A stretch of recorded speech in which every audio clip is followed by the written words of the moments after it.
और इस बीच जयपुर से बड़ी अपडेट आपको दे दें, जहां कैबिनेट बैठक में अहम फैसला लिया गया है। जयपुर से आपको ये बड़ी खबर बता रहे हैं। भजनलाल सरकार की कैबिनेट बैठक का आयोजन किया गया। 17 नए जिलों में से 9 जिलों को समाप्त कर दिया गया है, यानी 17 नए जिलों में से 9 जिले समाप्त हो गए हैं और अब इसमें 8 जिले बचे हुए हैं। राजस्थान में अब केवल 41 जिले रहेंगे। 3 नए संभाग भी रद्द किए गए हैं। फिर राजस्थान का भूगोल बदल गया है और एक बार फिर राजस्थान की भौगोलिक तस्वीर अब अलग नजर आएगी।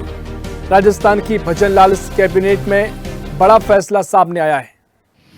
मंत्रिमंडल की समिति भी कहोगे तो अपने एक्सपर्ट कमेटी भी बनी और सेवानिवृत्त आईएएस डॉक्टर ललित के पवार की अध्यक्षता में कमेटी में उन्होंने पूरे नवीन जिलों में जाकर के नए जिलों के जो मापदंड है उसको तो अन्य प्रदेशों में तो जिले बने उनको पूरी तरह से एग्जामिन किया और एग्जामिन करने के बाद उन्होंने भी रिपोर्ट दी कि नहीं, ये जो नवीन जिले बने हैं या नवीन संभाग बने हैं ये व्यवहारिक नहीं है, उचित नहीं है, राज्य के हित में नहीं है, उस जिले की जनता के हित में नहीं है, आपकी सामंजस्य भी नहीं है। अनेक जगह विरोध हुए, हड़ताल हुए, धरना लगाए।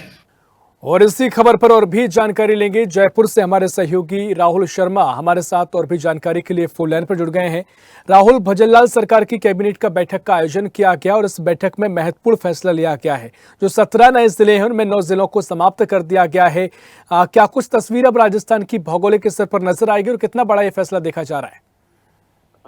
जी बिल्कुल ऋषभ, जिस तरह कयास लगाए जा रहे थे कि काफी टाइम से ये बात चल रही थी कि जो भजनलाल सरकार की कैबिनेट बैठक हो गया है उसमें जो जिले अब गहलोत सरकार के शासन में बनाए गए थे उन पे गाज गिरेगी और वही हुआ। आज अभी बैठक में 9 जो जिले थे जिनमें दूदू है, केकड़ी है, ऐसे करके 9 जिले उन्होंने आज समाप्त कर दिए हैं और साथ ही 3 जो संभाग बनाए गए थे वो संभाग भी इन्होंने समाप्त कर दिए हैं। और एक बड़ी खबर ये है कि विपक्ष है कांग्रेस, उसने भी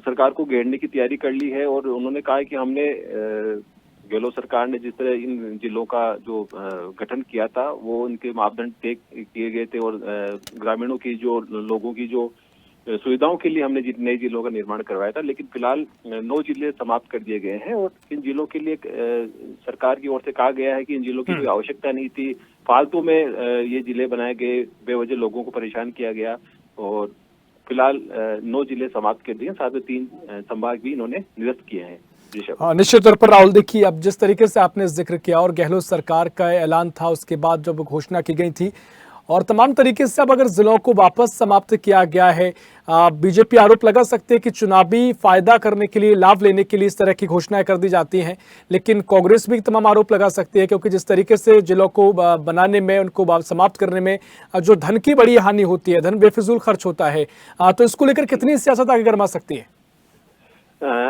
बिल्कुल ऋषभ, दोनों पार्टियां हैं वो सियासी जो संग्राम है वो बिल्कुल बच चुका है। दोनों ही पार्टियां अपने आरोप लगा रही है। विपक्ष ने आरोप लगाया है कि ये जो जिले बनाए गए थे ये लोगों की सुविधाओं के लिए बनाए गए थे और वहीं सरकार ने, बीजेपी ने आरोप लगाया है कि ये जिलों की कोई आवश्यकता नहीं थी। तो कुल मिला के जो अभी मनमोहन सिंह जी जिनका भी स्वर्गवास हुआ था उनकी वजह से अभी जो आंदोलन की तैयारी है वो पूरी नहीं की जा सकती और 1 जनवरी से कहने का मतलब जो जिले निरस्त हुए हैं वहां पे आंदोलन की तैयारी की जा रही है और साथ में ही एक बड़ा आंदोलन भी आगामी जो रूपरेखा तैयार की जा रही है विपक्ष की ओर से वो देखने को मिलेगी। बिल्कुल, स्वाभाविक तौर पर खासकर जिन स्थानों पर जिले बनाने की घोषणा की गई थी वहां की जनता का एक अलग कनेक्ट होता है, अलग जुड़ाव होता है। अब उनमें कितना आक्रोश है, फिर क्या उनका कहना है, क्या तस्वीर आगे नजर आएगी, ये देखना बड़ा महत्वपूर्ण होगा। बहुत बहुत शुक्रिया राहुल आपका तमाम जानकारी साझा करने के लिए।